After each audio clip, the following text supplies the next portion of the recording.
Assalamualaikum warahmatullahi wabarakatuh.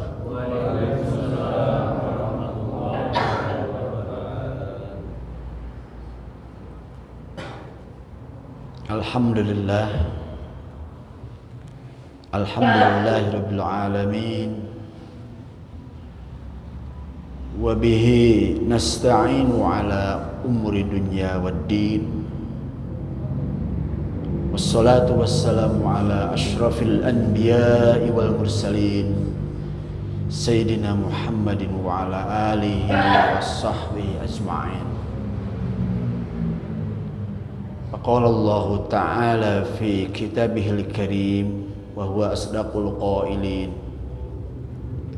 A'udzu billahi minasy syaithanir rajim. Bismillahirrahmanirrahim. Wa ma bikum min ni'matin faminallah. Wa ma bikum min ni'matin faminallah. Shadaqallahul azim. Allahumma alhimni rusydi wa qini syarra nafsi. Ikhwatul iman, jamaah majelis ta'lim Baitul Mukminin yang sama-sama berharap ridha Allah Subhanahu wa taala. Alhamdulillah, lagi dan lagi kita sampaikan rasa syukur kita, sikap syukur kita kepada Allah Subhanahu wa taala atas rahmat dan karunia-Nya. Kembali Allah mengumpulkan kita di dalam sebuah kajian tadabbur ayat-ayat Allah. Mudah-mudahan kajian di malam ini Allah karuniakan kepada kita pemahaman. Jadi yang mahal itu bapak-bapak adalah pemahaman. Ada orang dapat ilmu terus bertambah setiap saat, tapi tidak ada pemahaman. Maka pemahaman itu adalah karunia yang sangat besar. Ibnu Qayyim menyebutkan, ketika kita paham tentang ayat-ayat Allah, itu merupakan nikmatun wa nurun. Dua. Paham tentang agama itu satu nikmat, dan yang kedua adalah cahaya. Dan pemahaman inilah yang Allah tanamkan ke dalam hati kita. Jadi paham itu bagaimana kehendak Allah. Kalau Allah menghendaki, maka Allah berikan pemahaman. Maka Nabi mengajarkan, Rabbi zidni ilman warzuqni fahman. Nah itu Pak. Insya Allah pada malam ini kita akan melanjutkan kajian kita. Jadi kalau berbicara sabar dan syukur ini, kalau diibaratkan uang itu ada dua sisi mata uang, kan gitu. Ini nggak bisa dipisahkan Pak. Jadi ada uang logam. Dulu kan ada yang sekarang yang 500, yang 1000, itu pasti nggak bisa 1000-nya saja, tetapi ada di baliknya. Seperti itulah kita sedang memahami tentang konsep sabar dan syukur. Kita ketika sudah dipahamkan tentang sabar, biasanya Allah ngecek dan diuji dengan musibah. Itu aja. Jangan aneh. Ujian itu ngecek kesabaran kita. Kenapa? Ketika kita hilanglah nikmat kita, maka di sanalah diperlukan kesabaran. Nah ini Pak. Maka ketika berbicara sabar, maka biasanya berbanding lurus dengan musibah. Ketika berbicara syukur, berbanding lurus dengan nikmat. Allah cabut nikmat itu, maka saat itulah kita hadirkan kesabaran. Akan tetapi ada sedikit beda, Pak. Ketika kita sabar itu karena memang ada sesuatu yang hilang. Tapi Masya Allah, yang namanya syukur gak pernah berhenti. Gak pernah berhenti. Imam Al-Ghazali mengungkapkan, setiap napas kita adalah syukur kepada Allah. Kenapa?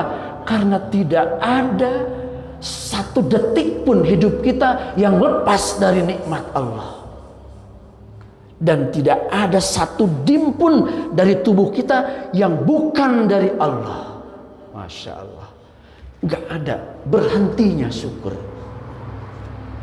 Ya, maka napas yang keluar, ya, denyut jantung kita semuanya adalah syukur kepada Allah. Masya Allah, gak pernah berhenti.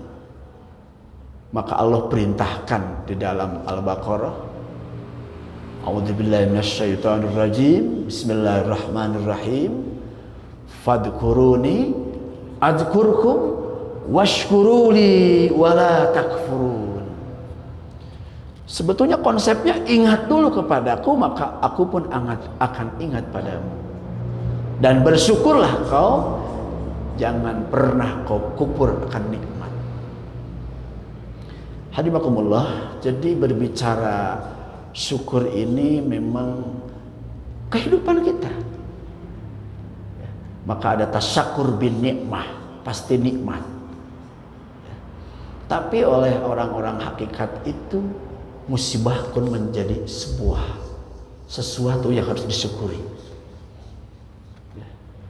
Hari ini kita kehilangan seorang profil umaro dan ulama, almarhum Bapak Haji Oded Muhammad Daniel.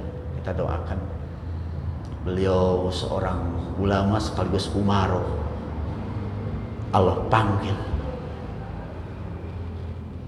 Jadi mungkin aduh, kenapa kok begitu cepat memanggilnya? Tapi sebetulnya ada juga syukur di sana. Itulah pilihan Allah. Wabil khusus untuk beliau, Allahumma ghfirlahu warhamhu wa'afihi wa'fu anhu.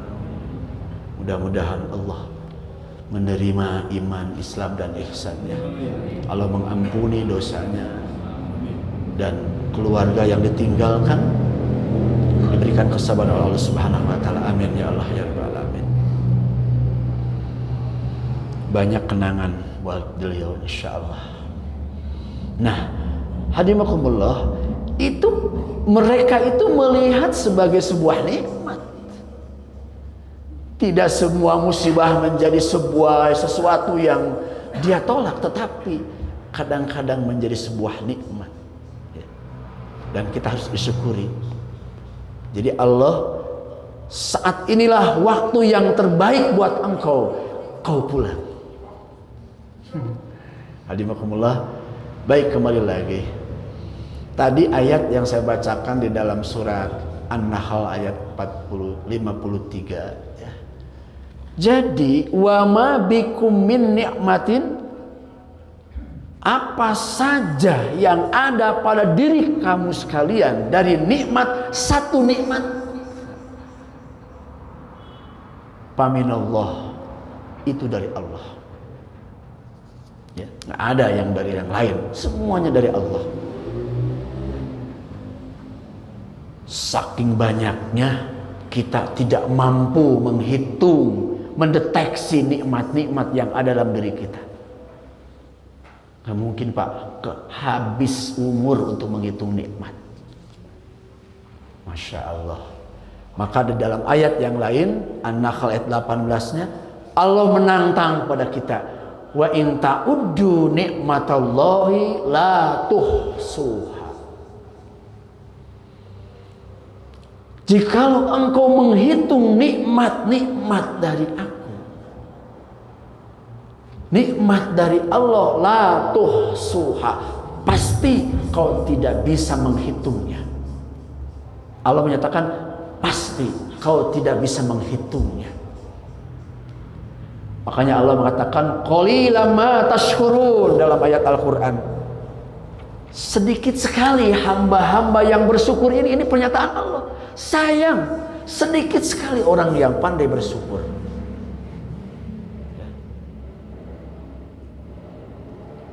Ikhwatul iman rahimakumullah. Saking banyaknya sehingga orang lalai terhadap nikmat-nikmat dari Allah Subhanahu wa taala. Jadi nikmat itu ada nikmat dohir, ada nikmat batin. Ya. Nikmat dohir, nikmat sehat, nikmat kekuatan. Yang lagi sakit kan diganggu kenikmatannya, dicabut sama Allah. Kemudian nikmat batinnya pun hilang. Biasanya harus tahajud karena sakit, dia nggak bisa bertahajud seperti lagi sehat. Jadi kadang-kadang Allah langsung cabut kedua-duanya. Nikmat zahir dicabut, nikmat batin dicabut. Masya Allah. Ada nikmat jasmani, ada nikmat rohani. Ya. Hadimakumullah, apa itu syukur? Para ulama memang banyak berpendapat. Di sini dikatakan di dalam kitab Madarijus Salikin, ini karya Ibnu Qayyim Az-Jauziyah. Jadi kitab ini Madarijus Salikin ini artinya tangga-tangga para salik. Jadi tahapan-tahapan yang harus ditempuh oleh orang yang menempuh perjalanan menuju Allah. Maka syukur dan sabar ini sebuah makom yang harus dilalui. Bahkan disebutkan ini adalah wahia min a'lal manajil. Masya Allah, Pak. Syukur ini adalah yang paling tinggi, posisi yang paling tinggi, Pak, dalam manjilah-manjilah. Ketika beliau mengungkapkan tentang konsep syukur, beliau mengatakan wahia min a'lal manazil. Jadi makom yang tertinggi, Pak, syukur ini. Oke, ya. Kemudian beliau mengungkapkan asyukru ismun lima'rifatin nikmah. Jadi ada kalimat lima'rifatin nikmah. Orang nggak mungkin bersyukur kalau dia tidak ma'rifat nikmat, tidak tahu nikmat. Kenapa? Li'annaha as-sabilu ila ma'rifatil mun'im. Jadi kita harus tahu dulu nikmat, baru kita akan tahu siapa pemberi nikmat. Maka ada sebuah pendapat yang luar biasa, Pak. Jadi dalam percaturan pendapat ada Imam Ash-Shibli. Siapa? Imam Ash-Shibli. Beliau waliullah. Beliau wafat pada tahun 334 Hijriah dan beliau hidup selama 87 tahun. Silakanlah. 334 diambil 87, tinggal hitung nanti. Yang luar biasa, Imam Al-Ghazali mengutip pendapat beliau. Imam Al-Ghazali yang lahir pada tahun 500 Hijriah, sekitar 500 Hijriah. Dan Ibnu Qayyim Az-Jauziyah, pengarang kitab ini pun mengutip pendapat Ash-Shibli ini. Ibnu Qayyim lahir pada tahun 690 Hijriah. Dua ulama besar ini mengutip pendapat Ash-Shibli. Apa kata Ash-Shibli? Asyukru ru'yatul mun'im, la ru'yatan nikmah. Pendek, Pak, tapi sangat dalam isinya. Yang disebut hakikat syukur itu adalah seseorang yang mampu melihat sang pemberi nikmat. Nggak usah melihat nikmat. Kenapa? Kalau orang melihat nikmat terlalu banyak untuk menghitungnya. Tetapi kata beliau, cukuplah lihat sang pemberi nikmat. Masya Allah. Ini yang disebut hakikat syukur. Ru'yatul mun'im. Pak, ini pendapat sudah tahunan, ratusan tahun, boleh katakanlah hampir 150 tahun dikutip oleh Imam Al-Ghazali, kemudian hampir 300 tahun dikutip oleh Imam Ibnu Qayyim. Artinya pendapat ini luar biasa. Ru'yatul mun'im. Jadi hakikat syukur ini, lihatlah sang pemberi nikmat. Nah ini, jangan melihat nikmat, karena terlalu banyak nikmat yang Allah berikan, sampai kata Allah, kalian tidak bisa menghitung nikmat-nikmat itu. Ikhwatul iman rahimakumullah. Nah, kemudian ayat yang selanjutnya pada surat An-Nahl, summa idza massakumud durr. Jadi nikmat itu dari Allah. Kemudian apabila engkau mendapatkan kemudorotan, hilanglah nikmat yang tadi Allah berikan, fa ilaihi taj'aru, maka engkau akan kembali meminta tolong kepada Allah. Ya Allah, kembalikan nikmat yang kau berikan. Jadi potongan ayatnya, setelah Allah berikan nikmat, saat itu Allah berikan ad-durru, itu adalah sebuah keadaan musibah, Pak. Ya. Di dalam tafsir Al-Baghawi yang dimaksud adalah al-qahtu wal maradu. Orang kehilangan apa? Al-qahtu itu ketika kita kekeringan. Ya. Kemudian al-maradu sakit. Ketika nikmat sehat diambil oleh Allah, maka kita sakit. Saat itulah manusia akan kembali ke Allah dan memohon pertolongan kepada Allah. Jika orang Sunda, duh ya Allah, duh Gusti, pasti begitu. Pasti akan kembali ke Allah. Baik. Tapi sayang, Pak, Allah menggambarkan dalam ayat itu, summa idza kashafa durra minkum, summa idza kashafa durra ankum. Kemudian ketika Allah hilangkan musibah tadi, kembali sehat, apa kata Allah? Idza fariqum minkum bi rabbihim yusyrikun. Kembali musyrik ke Allah.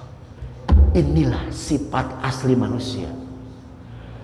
Ketika di lautan, ya Allah tolonglah kami ya Allah. Ketika selamat di darat, dia kembali berpaling dari Allah. Itu sifat asli manusia. Hati-hati, Pak. Sifat asli manusia begitu. Ketika dicabut nikmatnya, maka dia sibuk ke Allah. Ya Allah.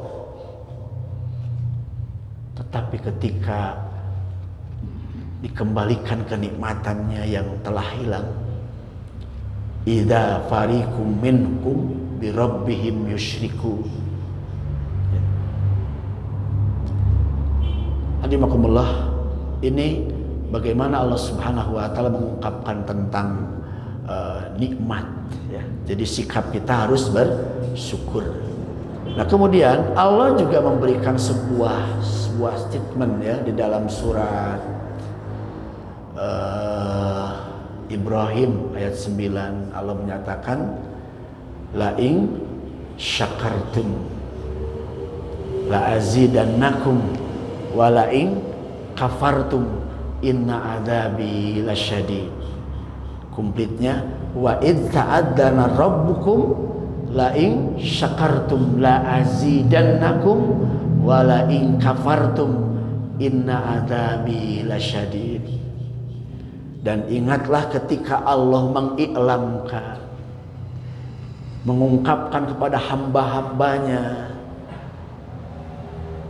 pendek saja, la in syakartum, jika kalian mensyukuri atas nikmat-nikmat yang kami berikan, la azidannakum, pasti kata Allah, aku akan tambah nikmat itu. Jaminan, Pak Haji, la azidannakum, pasti aku akan tambah, ya. Ketika Bapak mensyukuri nikmat sehat, dipakai ibadah, Allah tambah, Pak. Ya. Karena di sini dikatakan wa makna hadza anna syukra yakunu bil qalbi. Syukur ini bentuknya bisa 3 bentuk, Pak. Pertama adalah dengan hati. Apa bentuk dengan hati? Khudu'an wa istiqanah. Khudu, hatinya tunduk kepada Allah di dalam memahami, di dalam merasakan nikmat-nikmat yang Allah turunkan. Kemudian wabil lisan, setelah hati mengakui akan nikmat, kemudian orang itu bersyukur dengan lisan apa? Sanaun wa i'tiraf. Apa sanaun? Pujian. Wa i'tirafan, sanaan wa i'tirafan, apa? Pujian dan pengakuan. Ini penting, Pak. Makanya Nabi memberikan konsep sebuah pujian, yaitu di dalam Sayyidul Istighfar ada potongan kalimatnya, Abu ulaka binikmatika alayya. Ya Allah, aku mengakui akan nikmatmu yang kau berikan kepadaku. Itu dalam rangkaian Sayyidul Istighfar, Pak. Abu ulaka bidanbi, aku mengakui akan dosa-dosaku ya Allah. Baik, Pak. Nah, kembali kepada surat Ibrahim, la in syakartum syakartum nikmati, ketika kalian mensyukuri atas nikmat-nikmatku, wa amantum, kemudian kamu mengimani nikmat-nikmatku ini, wa ata'tum, 3, Pak. Dalam tafsir Al-Baghawi beliau mengatakan syakartum nikmati, ya, apabila kau bersyukur, mengaku. Jadi kan syukur ada i'tiraf, Pak. Setelah mengaku baru puji Allah. Aku dulu, jangan dulu muji, aku dulu. Kau begitu hebat istriku, kau begitu wanita yang solehah, aku dulu, baru dipuji. Gak mungkin kita memuji kalau tak ada sebuah pengakuan. Ya. Syakartum nikmati, kemudian wa amantum, kata Imam Al-Baghawi, kemudian wa ata'tum, kemudian kamu taat kepada Allah Subhanahu wa taala. Kemudian pada ayat selanjutnya, wala in kafartum, dan sebaliknya apabila kamu kufur. Kufur ini Pak, menutupi. Jadi diberi nikmat tapi dia tutupi. Merasakan ini bukan dari Allah, ini dari aku, ini hasil jerih payah saya. Itu adalah kelakuan siapa, Pak? Korun itu. Perbuatan korun. Wahai korun, dari mana? Oh, ini hasil jerih payah saya, ini harta ini begitu banyak, nggak ada orang lain. Masya Allah, ya. Jadi kalau ada teman kita yang mengakui itu semua hasil jerih payah saya, itu sikap korun nempel. Pas hati-hati, Pak. Pengakuan. Dan kita memang diperlukan pengakuan, Pak. Allah itu memerlukan pengakuan kita. Maka ungkapan Abu ulaka bi ni'matika alayya, ya Allah, aku mengakui akan nikmatmu yang kau berikan padaku. Itu Allah begini, Pak. Bagus sekali. Baik, Pak. Jadi di sini disebutkan ada 5 pondasi. Ya. Buat catatan buat kita ya, pengajian malam ini. Kita catat. Jadi syukur yang hebat itu, yang hakiki ini ada 5 pondasinya. Ibnu Qayyim menyebutkan asyukru mabniun ala khamsi qawaid. Jadi syukur yang hakiki ini dibangun atas 5 pondasi kuat. Mudah-mudahan ada ya nanti, Pak. Jangan-jangan ini tidak ada di hati kita. Makanya pantas kadang-kadang kita lupa ke Allah. Kadang-kadang kita tidak pernah bersyukur. Ya, jangankan Mungkin itulah yang menjadi sebab kita lalai untuk bersyukur. Baik, ada 5 Pak nih. Mabniun ala khamsi qawaidin. Yang pertama adalah khudu'u syakiri lil mashkuri. Kata beliau, syukur ini akan menjadi sebuah makom atau sebuah bagian dari diri kita. Ketika ada yang pertama apa? Khudu'u syakiri lil mashkuri. Ketundukan kita terhadap Allah. Jadi sama dengan ilmu khusyuk. Al-khudu, ketundukan. Khudu ini Pak, sikap yang terhebat di hadapan Allah. Al-khudu wad-dul. Ibadah itu harus ada al-khudu. Apa khudu itu? Ketundukan, kerendahan diri, pengakuan diri di hadapan Allah bahwa kita ini lemah, kita ini hina di hadapan Allah. Hanya Engkau ya Allah segalanya. Itu ada khudu'u syakir. Syakir ini orang yang syukur, ketundukan.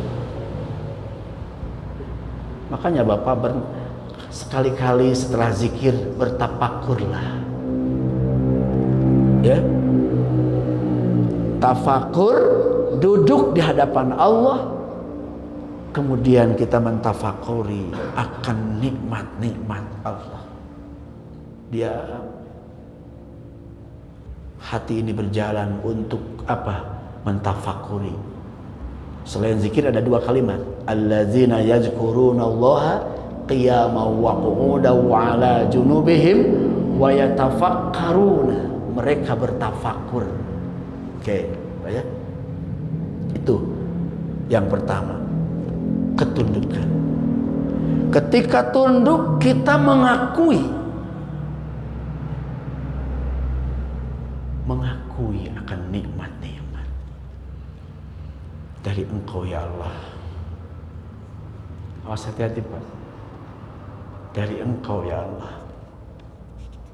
Kalimat itu yang mengalir dalam diri kita. Ini semua dari Engkau ya Allah. Wah, itu Allah sangat bahagia melihat hambanya dengan penuh ketundukan dan dia mengaku. I'tiraf namanya. Khudu. Setelah ada pengakuan dalam diri kita, baru lahir wa hubbuhu lahu. Pak, lahirlah rasa cinta. Maaf Pak, ini sudah sangat dalam Pak. Ini kajian kita sudah masuk ke wilayah hakikat syukur.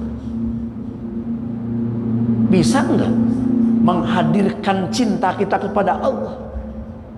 Karena kita tidak bisa mencintai kalau kita tidak mengakui akan pemberian yang kita cintai. Kita mencintai istri kita karena kita tahu betapa setianya istri kita, betapa setianya dalam suka dan duka. Rasa cinta hadir. Maka kata Ibnu Qayyim, tidak mungkin ada cinta kepada Allah kalau kita tidak pernah mengakui akan karunia Allah. Dengan penuh khudu, orang yang bersyukur mengakui akan nikmat Allah. Maka yang kedua ada pondasi kedua, hubbulah, mencintai. Kalau orang sudah cinta, pertama apa Pak? Tanda cinta, dia akan senantiasa mengingat. Betul nggak Pak? Mencintai. Pasti Pak. Maka zikir kepada Allah. Apabila sudah cinta, ketika kita sudah mencintai, dia ingin segera ketemu. Ingin segera ketemu. Kita rindu dengan azan, kita rindu dengan sholat tahajud. Itu kalau sudah ada cinta. Tidak mungkin orang nikmat di dalam tahajud tanpa ada cinta. Terpaksa. Dan ketika dia sudah mencintai, dia tidak mau cepat-cepat berpisah. Itu logika kita, Pak, begitu. Kenapa Rasulullah SAW ketika beliau tahajud sampai menangis, Bilal bin Rabahah, Siti Aisyah menyaksikan. Lima tabki ya Rasulullah, kenapa engkau menangis ya Rasulullah? Faqad ghafarallahu laka ma taqaddama wa ma ta'akhkhar. Betapa dosamu yang telah lewat, yang akan datang, Allah jamin, Allah akan mengampuni. Kenapa kau menangis ya Rasulullah? Begitu, Pak. Kenapa kalau dalam orang Sunda cek atau ya Rasulullah menikah cida-cida teuing eta tahajud teh sujud dan ruku begitu kacida teuing menurut orang bahasa orang Sunda. Apa jawaban Rasulullah SAW? Apalah aku abdan syakura wahai Aisyah. Tidakkah engkau senang kalau aku ini menjadi seorang hamba yang bersyukur? Saya melihat bapak-bapak berjamaah dengan hadis ini, kita belum termasuk orang yang syukur kalau kita masih belum tahajud. Nah gitu aja. Kenapa? Karena Rasulullah menjadi standar. Saya ingin disebut sebagai hamba yang terus bersyukur kepada Allah.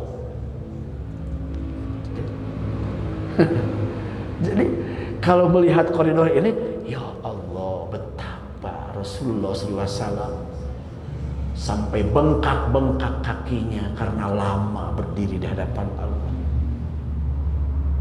Afala akunu abdan syakura. Tidakkah kau mau Aisyah, wahai Bilal, aku ini menjadi hamba yang bersyukur kepada Allah. Padahal apa? Dosa diampuni oleh Allah.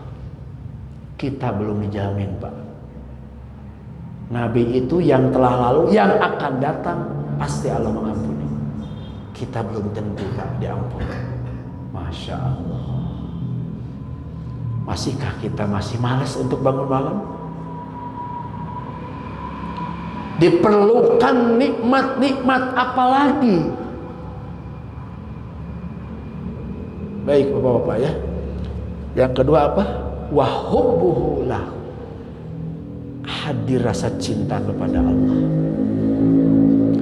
Kemudian yang ketiga, kata Ibnu Qayyim sebagai pondasi syukur kita adalah i'tirab, pengakuan.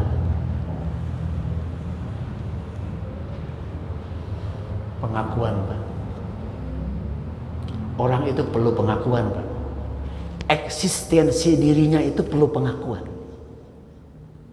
Istri kita perlu pengakuan, anak kita perlu pengakuan dari keluarganya. Nah, hadirnya nikmat Allah, kita perlu mengakui. Boleh bapak-bapak setiap saat, ya Allah, ini nikmat darimu ya Allah, minallah. Ya. Apabila bapak-bapak mendapatkan karunia rezeki, minallah, dari Allah. Sehat dari Allah, bukan dari dokter. Karunia, ada rezeki yang datang tidak disangka-sangka, minallah. Jalan keluar yang Allah berikan, minallah. Wa may yattaqillaha yaj'al lahu makhraja. Barang siapa yang bertakwa, Allah berikan jalan keluar, itu janji Allah. Kemudian apa lagi? Wa yarzuqhu min haitsu la yahtasib. Allah akan memberikan rezeki dari arah yang tidak disangka-sangka. Dari Allah. Sayang orang tidak mengakuinya. Makanya di dalam keterangan yang lain, Allah ciptakan kita tujuannya menjadi orang yang bersyukur kepada Allah Subhanahu wa taala. Baik, yang ketiga apa? I'tirafu, pengakuan. Pengakuan terhadap apa? Binikmatihi, kelewat. Pengakuan akan nikmat Allah. Pak, nanti malam kita bersimpuh di hadapan Allah, akui.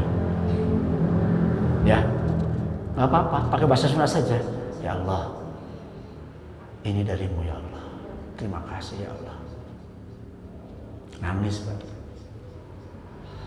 Ya Allah, karuniamu yang begitu deras kau berikan pada kami ya Allah. Kami malu ya Allah, tapi dosa kami terus kami lakukan. Kami selalu lalai padamu ya Allah, maafkan ya Allah. Nah itu Pak, itu Allah senang Pak. Allah tersenyum melihat hambanya, apalagi sampai mencucurkan air mata, bersimpuh di hadapan Allah. Pernah Pak ya? Pernah kan lagi tahajud tiba-tiba sedih, ya udah nikmati aja, itu karunia dari Allah Subhanahu wa taala. Setelah pengakuan, kata Ibnu Qayyim, adalah wasana'uhu alaihi biha. Setelah mengakui nikmat itu, kemudian kita memuji Allah, maka ada kalimat alhamdulillah. Sepakat para ulama, bahwa ungkapan alhamdulillah ini adalah ungkapan syukur kita kepada Allah. Menurut ilmu bahasa, ketika kita membaca Al-Fatihah pada ayat yang kedua, alhamdulillahi rabbil alamin, itu ada yang dibuang. Apa yang dibuang? Ada kalimat waqulu, kau katakan. Ini rahasia bahasa. Sebetulnya ada kalimat sebelumnya, Allah tidak cantumkan waqulu, kau ungkapkan, kau ucapkan alhamdulillahi rabbil alamin. Ya Allah, segala puji milik Engkau ya Allah. Jadi semua ahli tafsir, kebanyakan para ulama ahli tafsir sepakat bahwa ungkapan syukur kepada Allah, Pak Haji, kita dengan mengungkapkan kalimat alhamdulillah. Diam-diam Allah menjawab, wa idza qala al-'abdu alhamdulillahi rabbil alamin. Ketika salat, wa qala Allah taala, Allah saat itu menjawab. Apa kata Allah? Hamidani abdi. Hanya kita tidak merasa. Padahal dalam hadis kursi, ketika kita baca Al-Fatihah, ada dialog dengan Allah. Allah menjawab saat itu pula.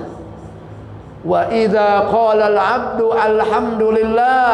Apa jawaban Allah? Hamidani abdi, hambaku memuji aku. Wa idza qala ar-rahmanir rahim. Apa kata Allah? Asna ilayya abdi. Baik. Dan yang terakhir adalah wa alla yastamalaha fi ma yukrah. Engkau jangan gunakan nikmat-nikmat itu kepada sesuatu yang dibenci oleh Allah.